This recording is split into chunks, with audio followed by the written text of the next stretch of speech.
Bonjour à tous, je, je suis très heureux de vous avoir aujourd'hui. Et aujourd'hui, nous allons parler un peu de l'enzymologie. Donc, dans l'enzymologie, on voit le préfixe ou bien le radical enzyme. On voit le radical enzyme plutôt. Donc, qu'est-ce qu'une enzyme? Une enzyme, c'est une substance chimique qui catalyse une réaction chimique. Donc, par exemple, si on veut prendre un exemple, dans le cycle de Krebs, nous passons du glucose au glucose 6-phosphate avec comme enzyme l'exokinase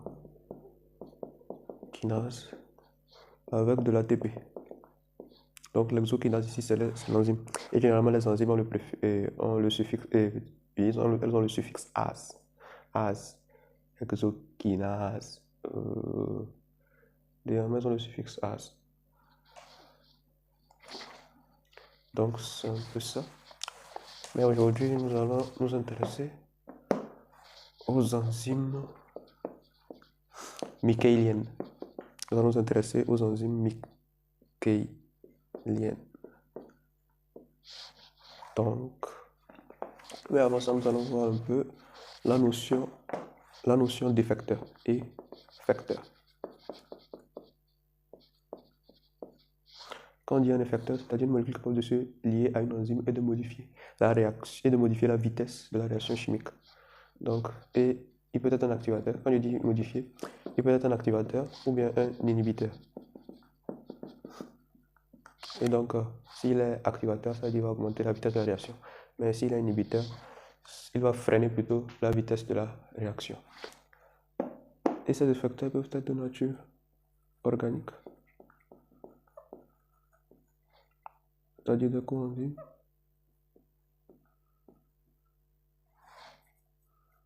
ou bien non organiques,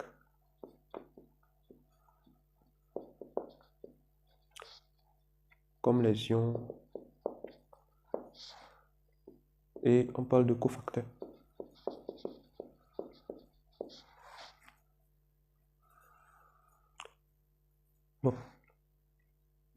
Bon, mais le terme cofacteur englobe aussi bien les effecteurs organiques ou bien non organiques, les ions. Donc, nous allons nous intéresser principalement aux inhibiteurs. Parce que du fait de leur inhibition, ils sont très utiles pour réguler les réactions enzymatiques. Donc, ils sont très importants. Donc, premièrement, nous allons voir les inhibiteurs d'inhibition compétitive. Je vais essayer d'utiliser le tableau. Qu'est-ce que j'entends par l'inhibition compétitive? C'est un peu une compétition. Supposons que, un exemple simple, supposons qu'il y a une bouteille d'eau et que vous êtes très assoiffé et vous êtes deux. Donc vous allez vous battre pour avoir cette eau le plus efficacement, le plus rapidement possible. Donc c'est un peu ça.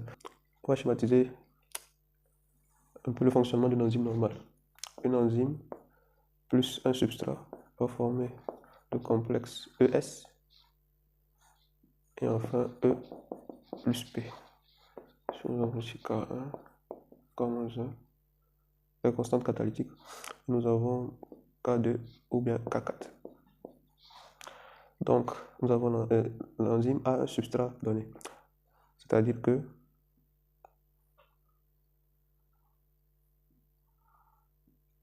et ça c'est l'enzyme. Elle aura un substrat de cette forme. Ça c'est le substrat normal. Donc le substrat plus l'enzyme, ils forment le complexe enzyme-substrat et qui va donner vers le enzyme plus produit. Donc quand on parle d'inhibition compétitive, c'est-à-dire que vous voyez que ici il a une forme légèrement incurvée ou bien arrondie si vous voulez.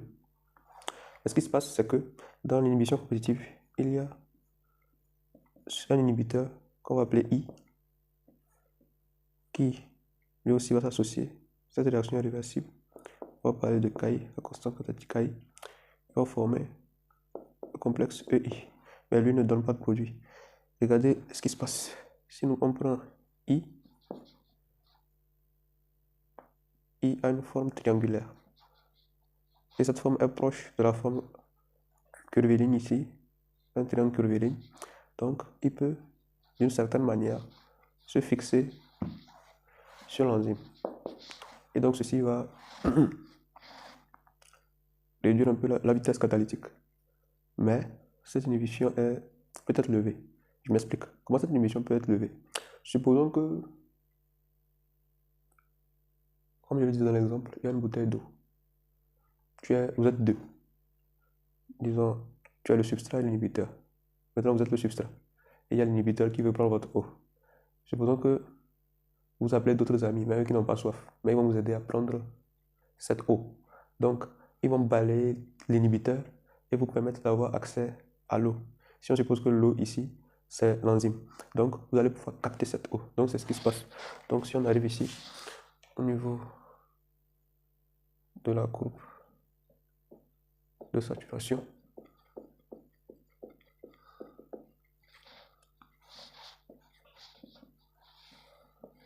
si on prend VI en fonction de la concentration en substrat,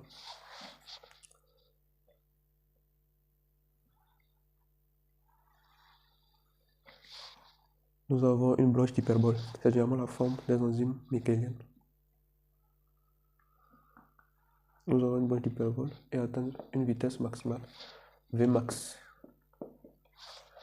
Et à Vmax sur 2, nous avons le Km. Il nous renseigne sur l'affinité de l'enzyme. Maintenant, ça c'est sans l'inhibiteur compétitif. Donc, en présence de l'inhibiteur compétitif, nous allons avoir un déplacement de l'affinité de l'enzyme. Mais, on pourra toujours atteindre la Vmax. Sauf que nous avons un, si on veut dire, Km prime, bien Km apparent. Nous avons un Km apparent qui est supérieur ici. Le Km apparent est supérieur au Km sans inhibiteur. Et ce qu'il faut garder aussi à l'idée au niveau des enzymes avec le Km, plus le Km est petit, plus l'affinité de l'enzyme est grande. Donc nous voyons ici que le Km s'est déplacé, plutôt la courbe s'est déplacée vers la droite.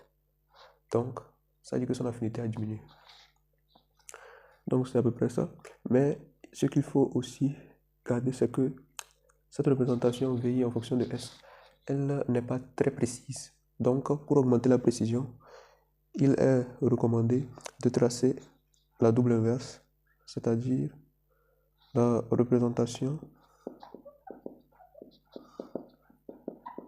de Lineweaver-Burke, ou bien la double inverse. Donc, pour faire la double inverse, c'est toujours, c'est à peu près la même chose, sauf que ici, on va tracer 1 sur VI en fonction de 1 sur S. S étant la concentration en substrat. Nous allons obtenir une droite qui est linéaire. Et ici, nous avons 1 sur Vmax. Je vais le faire ici. 1 sur Vmax. Et moins 1 sur Km. Ça, c'est sans inhibiteur. Maintenant, avec l'inhibiteur,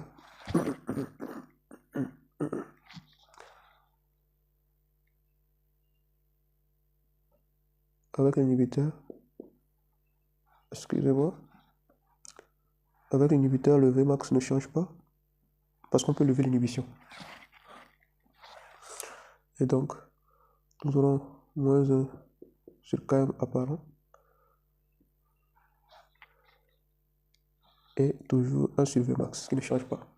Ça, c'est pour l'inhibition compétitive. Maintenant, nous allons parler. Vous pouvez prendre une photo. Je pense que c'est un bref résumé. Si vous voulez faire un résumé, vous pouvez le faire comme ça. Vous avez le type d'inhibition, la courbe de saturation et la représentation de l'inhibiteur bloc. Maintenant, si on passe à l'inhibition non compétitive.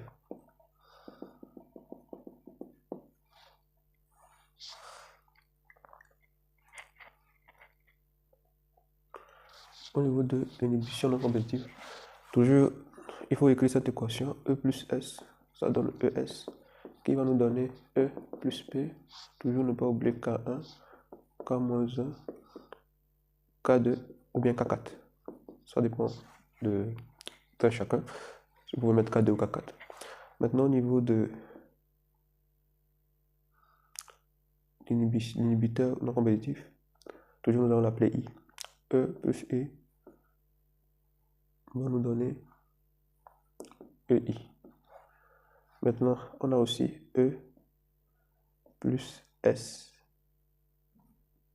va nous donner ES. Et ici, nous avons l'inhibiteur qui peut s'associer pour former le complexe ternaire. Nous avons également E plus I qui donne EI et qui peut s'associer en plus du substrat dans le complexe EIS. Donc, ici, nous pouvons dire que nous avons le KI et ici, le KM. En fait, le KM, c'est la constante de dissociation du complexe enzyme-substrat. Ici, nous avons un complexe. Ici, il y avait le complexe EI.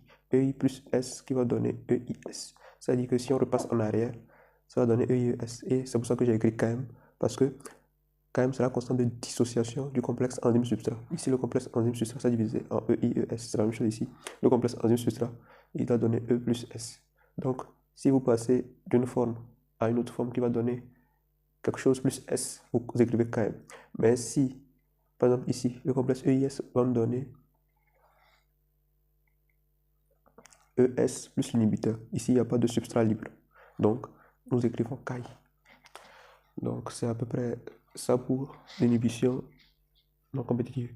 Et ici, la caractéristique qu'on peut remarquer, c'est que il ne se fixe pas uniquement sur l'enzyme libre. Il peut se fixer aussi en présence du substrat pour former EIS.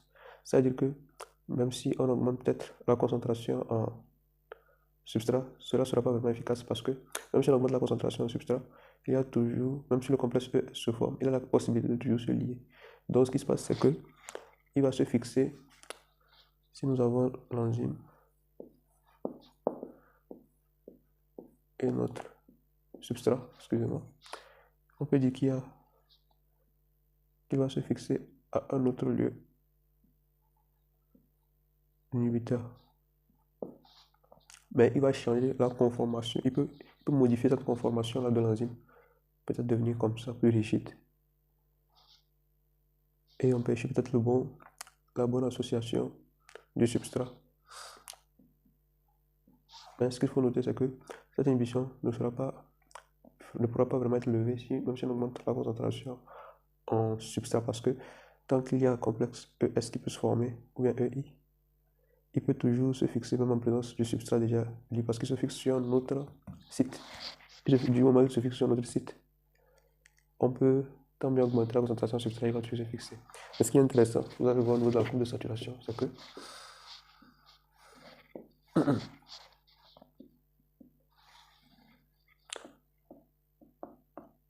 excusez-moi, ne jamais oublier d'annoter votre courbe, c'est important. Donc nous avons ça, S, VI, S. Donc ça c'est sans inhibiteur. En présence d'inhibiteur, regardez la différence, la nette différence. Ce qui se passe, c'est qu'on a ça. Nous avons Vmax ici. Et nous avons un Vmax apparent. Comme je le disais tout à l'heure. Maintenant, regardez les KM. Nous avons Vmax.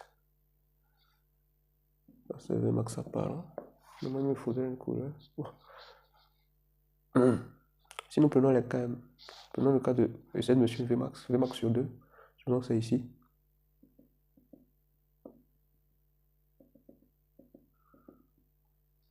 et le Vmax apparent aussi, son Vmax sur 2 se trouve ici. Ça c'est le Vmax sur 2. Et ça c'est le Vmax apparent sur 2. Donc, comme vous le voyez, ils ont le même KM. Et c'est logique aussi, parce que il ne fait que... C'est logique aussi parce que il permet au substrat de toujours se lier à l'enzyme. Le substrat peut toujours se lier à l'enzyme. Sauf que il va modifier un peu, je pense, le cycle catalytique. L'efficacité de l'enzyme diminue. Certes, on remarque que le substrat a toujours la même affinité. Il a toujours la même capacité à se lier à l'enzyme, mais son affinité, son activité catalytique diminue. Bon, quand on prend une enzyme, il y a le site actif. Il est constitué du site de fixation et du site catalytique. C'est-à-dire de fixation, c'est clair, là où l'enzyme va se fixer, et le site catalytique, là où l'enzyme va le substrat va être modifié en produit. Donc, si on regarde un peu le résultat qu'on a ici, on peut dire qu'il y a une modification peut-être au niveau du site catalytique qui ne permettra pas une bonne formation de produit. Donc, si on passe à la représentation de Lineweaver-Burke, ou bien la représentation des double inverses, les deux sont correctes. Nous avons, comme je l'avais dit, 1 sur VI et 1 sur la concentration en substrat. Donc, nous prenons ça.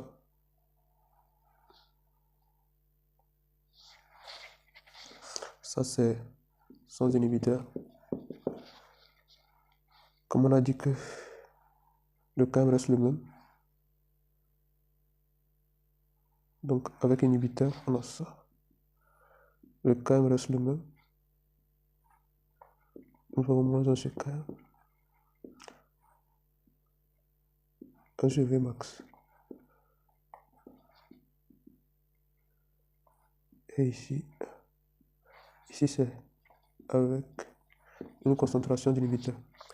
Donc ici nous avons plutôt 1 sur Vmax. Apparent. Excusez-moi, sur Vmax apparent. Nous constatons bien. Bon, nous allons faire un petit exemple pour bien comprendre. Supposons que j'ai gradué, ici je compte 0, ici c'est 2, et ici c'est 4. Donc Vmax égale 1 sur 2. 1 sur 2 ça donne 0,5. Et 1 quart donne 0,25. Donc on voit bien que l'activité catalytique a diminué. Donc c'est l'effet de l'inhibition non compétitive. Donc si vous voulez noter, je vous laisse quelques minutes, quelques secondes. Donc maintenant nous pouvons passer à l'inhibition incompétitive. Je le disais toujours, on commence toujours par notre équation de référence, si je peux le dire comme ça. E plus S donne ES, qui va me donner E plus P, K1, K-1, K2 et la K4. Comme je l'avais dit, K1, K-1, K2, K4 sont des constantes catalytiques. Donc, c'est-à-dire on va dire que on va un peu sur la vitesse de la réaction. Parce que plus elle augmente, plus la vitesse va augmenter. Donc, si je prends... Bon, je dis ça parce qu'il y a une formule qui dit Vmax égale K4 fois la concentration en enzyme totale. Donc, on remarque bien que si la K4 augmente, la Vmax augmente aussi. Donc, si je prends mon inhibiteur, ici, il faut faire attention parce que, excusez-moi, je ne l'avais pas effacé, c'est une inhibition incompétitive. Donc, ce qui se passe ici, c'est que le complexe E plus S se froid. Nous avons ES. Mais, l'inhibiteur se fixe ici. Vous formez EIS. KI. KI, comme j'avais dit, EIS se dissocie en ES plus I. Donc, c'est KI. Si c'était par exemple, EI plus S, on allait mettre KM. Donc, ici, l'inhibiteur se fixe uniquement quand le complexe enzyme-substrat s'est formé pour donner un complexe ternaire. Celui-là, on l'appelle complexe ternaire. Ternaire 3, parce que nous avons 3 éléments. Donc, il se fixe exclusivement si ES, c'est déjà, si le substrat c'est déjà associé à l'enzyme. Donc, et dans ce cas-là, et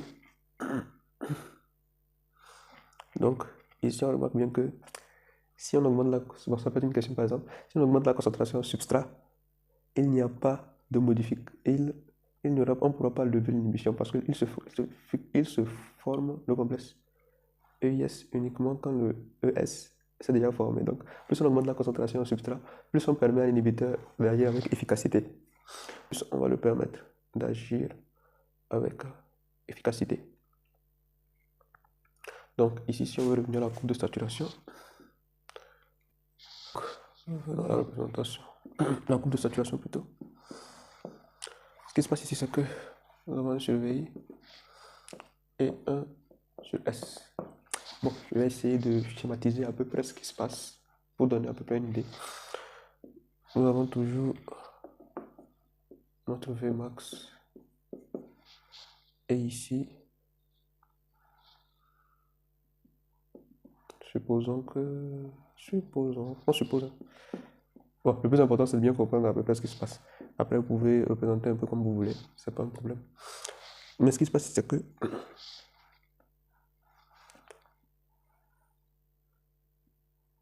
nous allons avoir une petite modification. On peut avoir un truc comme ça. Si je pouvais schématiser, j'allais dire que c'est un peu un truc. Bon, c'est à peu près ce que je pourrais dire pour expliquer. C'est la représentation de Leo Weber qui l'explique encore mieux. Ici, on suppose que c'est le Vmax apparent. Ici, Vmax apparent sur 2. Ici, nous avons le Km apparent. Ici, vous allez me dire que mais c'est l'inverse de l'inhibition. On va dire que c'est l'inverse de l'inhibition compétitive. Ici, le Km apparent est inférieur au Km. Bon, on peut dire que c'est un peu logique. Si on regarde l'équation, on peut dire que il faut forcément que le complexe enzyme-substrat se forme pour que l'inhibiteur se fixe. Donc, techniquement, si on prend l'inhibiteur, on pourrait dire qu'il va permettre à l'enzyme, je peux dire que peut-être il y a une modification de la structure qui va lui permettre de mieux fixer le substrat parce qu'il a besoin de ça pour pouvoir se fixer sur l'enzyme. Mais comme on le voit, l'activité catalytique diminue. Il a toujours son effet d'inhibiteur. Donc, si on prend la représentation de Lune-Weber-Burke, toujours 1 sur VI en fonction de 1 sur S. Ici, c'est assez caractéristique, donc c'est assez facile à reconnaître. Nous avons deux droites parallèles. Ici, c'est 100I. Et ici, avec l'inhibiteur. Avec une concentration d'inhibiteur, 5-10 millimolaires. L'inhibiteur est toujours là. Ici, si vous remarquez bien, nous avons toujours 1 sur Vmax. Ici, 1 sur Vmax apparent. Et moins 1 sur Km. Et moins 1 sur Km apparent. Donc moins 1 sur Km apparent. Donc on voit que l'affinité augmente. Je pense que nous sommes à la fin de notre vidéo. J'espère que ça vous aura plu. Je ne me suis pas trop attardé sur les formules. Je voulais plus parler de compréhension. Mais si vous voulez, vous pouvez m'écrire en commentaire si vous voulez que je parle un peu plus des formules, des différents cas, que ce soit inhibition compétitive, incompétitive et non compétitive. Et aussi, peut-être prochainement faire une vidéo sur les enzymes allostériques. Donc, vous pouvez m'écrire en commentaire dans la prochaine vidéo si vous voulez que ce soit sur les formules ou bien sur les enzymes allostériques. Donc, merci d'avoir suivi la vidéo, merci d'être resté jusqu'à la fin et abonnez-vous, likez et partagez. Merci bien.